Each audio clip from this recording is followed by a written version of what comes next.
अस्सलाम वालेकुम। PB exam preparation के हवाले से इट्स लेक्चर नंबर 3। अच्छा, आपके एग्ज़ाम का जो सेक्शन बी होगा 20 मार्क्स का ये सेक्शन होगा और इसका ताल्लुक सारा आपका फर्स्ट ईयर कंप्यूटर साइंस से है। ये हम मॉडल पेपर सॉल्व कर रहे हैं, ठीक है। ऑलमोस्ट इसी तरह से क्वेश्चंस आएंगे इंशाल्लाह। सेक्शन बी का क्वेश्चन 4 जो है इसका पार्ट ए और पार्ट बी हम इस वीडियो लेक्चर में इंशाल्लाह डिस्कस करेंगे। पार्ट ए में आपको एक एल्गोरिदम डिज़ाइन करने के लिए कहा जाएगा। इस बोर्ड के सैम्पल पेपर में जो एल्गोरिदम डिस्कस किया गया है, write an algorithm to input 3 numbers. हमने एक एल्गोरिदम डिज़ाइन करना है जो 3 नंबर्स इनपुट करे and print the smallest number, ठीक है, और उनमें से तीनों में से स्मॉलेस्ट नंबर को प्रिंट करवाए। अब एल्गोरिदम कैसे डिज़ाइन करने हैं? ह्यूमन राइट्स लाइक स्टेटमेंट्स, आपकी जो इंग्लिश लाइक स्टेटमेंट्स आपने इसमें लिखनी होती हैं और इंग्लिश लाइक स्टेटमेंट्स के थ्रू आपने अपने उस टास्क की लॉजिक को एक्सप्लोर करना होता है, ठीक है, डिफाइन करना होता है।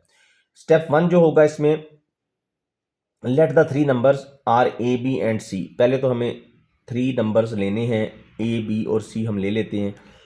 अब इन तीनों में से according to the logic either A will be the smallest, A भी स्मॉलेस्ट हो सकता है, बी भी स्मॉलेस्ट नंबर हो सकता है और इसी तरह सी भी स्मॉलेस्ट नंबर हो सकता है। अब हमें नंबर्स का तो नहीं पता, तो डेफिनेटली हमें अपने एल्गोरिदम में तीनों नंबर्स को स्मॉलेस्ट प्रूव करने के लिए एक एक स्टेटमेंट पुट करनी है, ठीक है, और वो according to the logic put करनी है।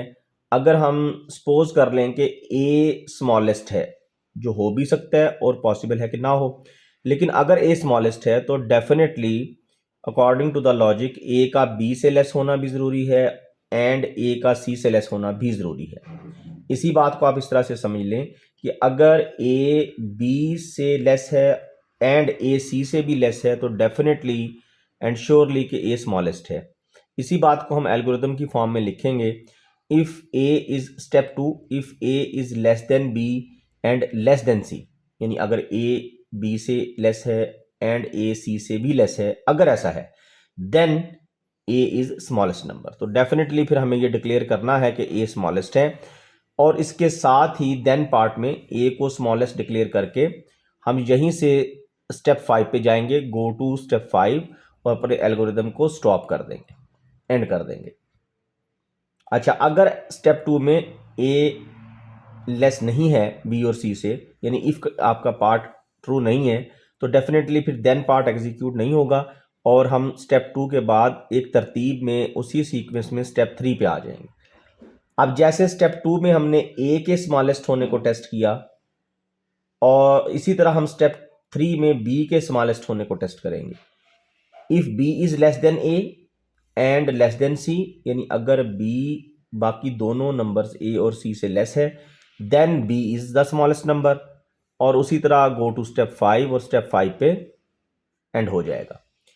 अच्छा, अब स्टेप 3 में भी अगर इफ पार्ट फेल हो जाता है यानी बी लेस नहीं होता तो डेफिनेटली हम अपनी तरतीब में स्टेप 4 पे आएंगे और फिर अब हम सी को टेस्ट करेंगे। कीप इन माइंड के स्टेप 2 में अगर इफ पार्ट ट्रू हो गया तो देन पार्ट एग्जीक्यूट होगा और वहीं से हम स्टेप 5 पे जाके एंड कर देंगे क्योंकि ए स्मॉलेस्ट प्रूव हो गया।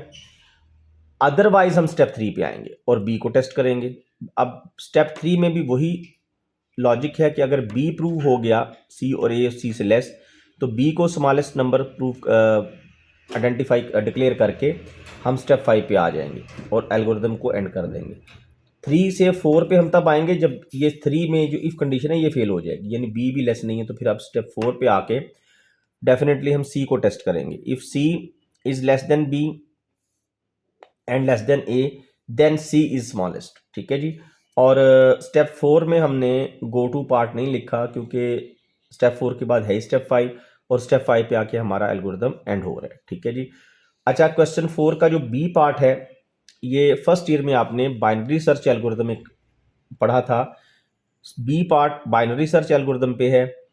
Right a binary search algorithm to find the number 36 हमने फाइंड करना है इन द गिवन लिस्ट आपको गिवन है जी वैल्यूज की। अब कीप इन माइंड के जो बाइनरी सर्च एल्गोरिदम होता है वो उसकी प्री कंडीशन ये होती है कि वो उस लिस्ट पे काम करता है जो सॉर्टेड हो, ठीक है, तो लिस्ट का सॉर्टेड होना ज़रूरी है। अब इस एल्गोरिदम को हमने डिज़ाइन करना है 36 को फाइंड करने के लिए और बाइनरी सर्च का लॉजिक ये है कि बाइनरी सर्च एल्गोरिदम का काम कैसे करता है, ये लिस्ट का, पहली तो बात ये कि लिस्ट का सॉर्टेड होना ज़रूरी है, फिर ये लिस्ट का हाफ करता है, ठीक है। लिस्ट का हाफ फाइंड करके आपकी उस गिवन वैल्यू को लिस्ट के हाफ पे सर्च करेगा, ठीक है। मैं एल्गोरिदम एक दफ़ा डिस्कस कर लूँ, फिर इसको इंशाल्लाह एग्जीक्यूट भी करके देख लेंगे। Start with the entire sorted array, यानी इस एरे का जो क्वेश्चन में गिवन है इसका सॉर्टेड होना पहले ज़रूरी है, ठीक है। कीप इन माइंड, वो आप पहले स्टेप में बता देंगे कि हमने सॉर्टेड एरे से स्टार्ट करना है। फिर चेक द मिडल एलिमेंट, फिर उस एरे का, उस लिस्ट का मिडल एलिमेंट हम फाइंड करेंगे। अब 3 पॉसिबिलिटीज़ है, एरे सॉर्टेड है, वैल्यूज़ असेंडिंग ऑर्डर में है, सपोज डैट छोटी से बड़ी वैल्यू की तरफ स्टोर हैं, और मिडल वैल्यू जो हमने फाइंड की। अब 3 पॉसिबिलिटीज़ हैं जो बुलेट्स में डिस्कस की गई हैं। अगर तो वो element, if the element is equal to 36, अगर वो मिडल एलिमेंट जो आपने फाइंड किया वो आपकी उस 36 के इक्वल है तो यू आर डन, डेफिनेटली फिर आपका वो एल्गोरिथम वहाँ पे डन हो गया। If it is greater than 36, अब वो जो मिडल एलिमेंट आपने निकाला अगर वो आपके 36 से ग्रेटर है, ठीक है, तो आप क्या करेंगे, इग्नोर द राइट हाफ, अपने एरे का राइट हाफ इग्नोर कर देंगे। और इफ़ इट्स लेस देन 36 तो इग्नोर द लेफ्ट हाफ। और बाकी जो रिमेनिंग एरे हमारे पास बचेगा उस पे हमने यही स्टेप 2 रिपीट करना है। Repeat the process on the remaining half. और कब तक रिपीट करना है, कंटिन्यू अनटिल यू फाइंड 36, यानी या तो 36 मिल जाए या फिर क्या है, or the array become empty, यानी या एरे एम्प्टी हो जाए। इन दोनों सूरतों में आपने स्टॉप कर देना है और उस वक्त तक आप कंटिन्यू रखेंगे जब तक आपको 36 मिल नहीं जाता या आपका एरे एम्प्टी नहीं हो जाता, ठीक है जी। ये binary search algorithm first year का एल्गोरिदम है, इसको रेडी करें और इसमें सिर्फ आपने पेपर में जो भी वैल्यू गिवन होगी वो वैल्यू आपने यहाँ पे यूज़ कर लेनी है। यानी अगर वो 46 को फाइंड करने के लिए कहे तो जहाँ जहाँ 36 है यहाँ यहाँ आपने इन स्टेप्स में 46 को मेंशन कर देना है।